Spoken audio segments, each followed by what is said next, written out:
Cordial saludo, soy San Miguel Pérez Lozano, estudiante de Ingeniería Ambiental, y para esta oportunidad vamos a dejar la evidencia correspondiente a la actividad 3, experimentación 1, laboratorio de microbiología virtual. Veremos la fase de experimentación, simulación de medio de cultivo,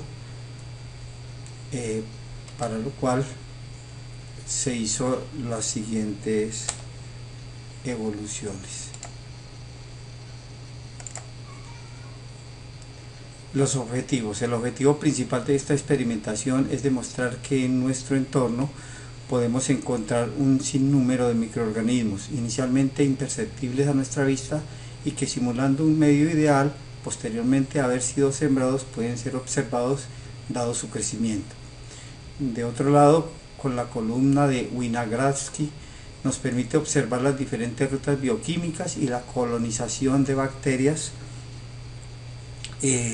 dependiendo de las condiciones del medio.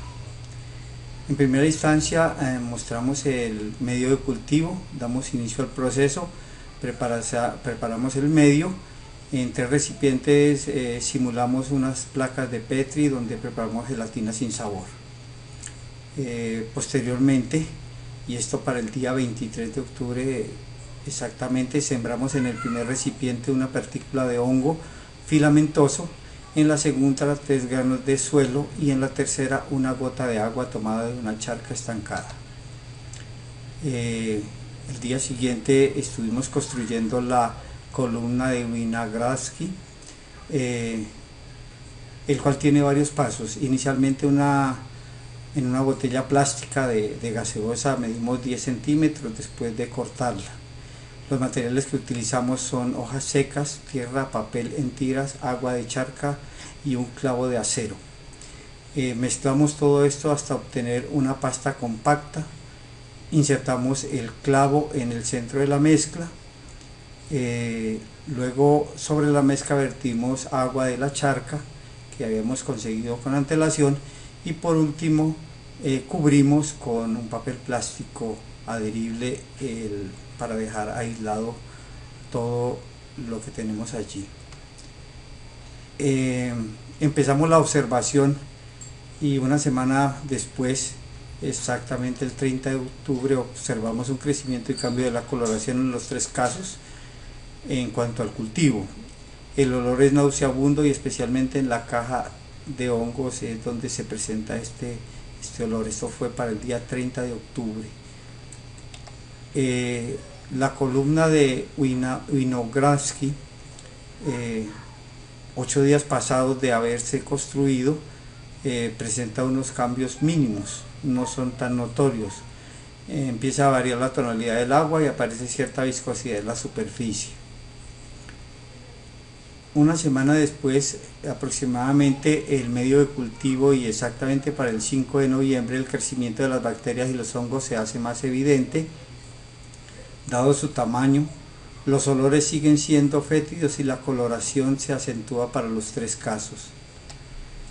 Respecto a la columna, la tonalidad del agua, para el día 6 de noviembre, la tonalidad del agua se ha tornado verdosa y se incrementa la viscosidad en la superficie. El agua adquiere varios colores que van del amarillo al verdoso. En la siguiente inspección del trabajo, el medio de cultivo para el 13 de noviembre, durante esa semana mostró un crecimiento más bien lento. La coloración se sigue acentuando y el olor persiste, aunque un tanto disminuye su intensidad. Esta revisión se hizo el 13 de noviembre. El mismo 13 de noviembre revisamos la columna de Winogrodzki y encontramos que la tonalidad del color varía dependiendo desde el punto donde se observe. Va desde un color ocre hasta verdoso claro. Se mantiene la viscosidad en la superficie por el movimiento. Al tomar las fotos, parte de la nata queda adherida a las paredes del recipiente. Ya el día final de toda el ensayo y la práctica se hizo el día 18 de noviembre. En esta fecha es notorio el crecimiento en el medio de cultivo de las bacterias de la siembra. Para el caso de los hongos se pueden distinguir dos especies diferentes. Para el caso de los granos de suelo se encuentran diseminados dado que el medio se licuó. Se observan tenues coloraciones violetas rojizas. La gota de agua muestra un crecimiento puntual y la coloración se acentúa de manera evidente. Se mantienen los olores desagradables, especialmente en los hongos. El mismo 18, revisando la columna de Winogradski, son marcadas las diferentes tonalidades en las capas de la columna del mismo inventor. Podemos observar claramente una capa verdosa superficial, mientras que intermedia se empieza a vislumbrar una fase o una línea violeta. Existe una mancha generalizada color ocre. Se evidencia el característico olor a huevo podrido. Ahora vamos a resolver el cuestionario. La primera pregunta decía por qué aparecen manchas negras en el lodo, y es porque el sulfuro de hidrógeno reacciona con cualquier compuesto férrico presente en el sedimento produciendo sulfuro ferroso que da color negro.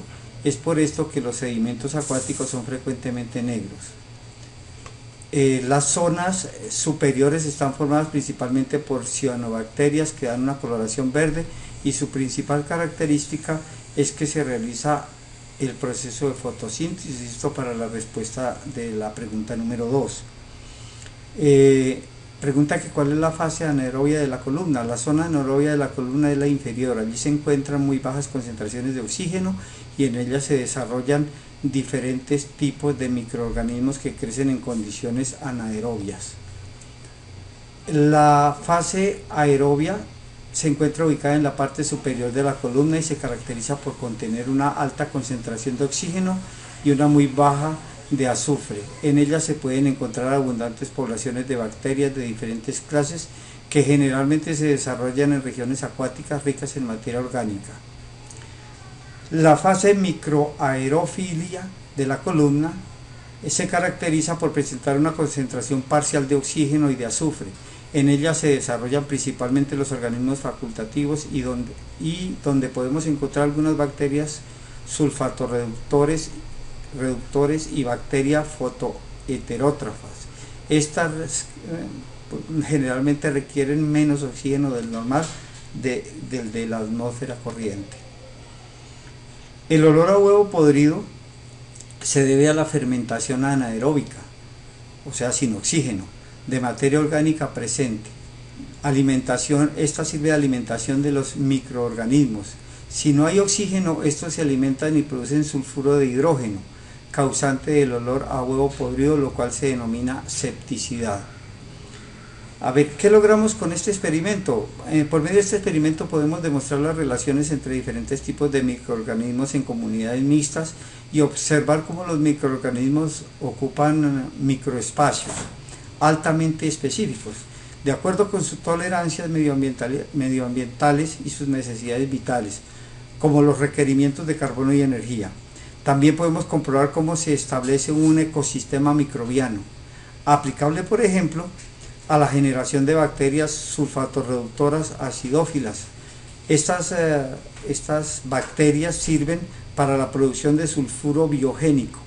Este sulfuro biogénico actualmente está utilizado para la precipitación de metales pesados, y este se podría utilizar como un mitigante en la contaminación ambiental en la minería. Esto es todo, anexo una bibliografía y les agradezco por tan importante práctica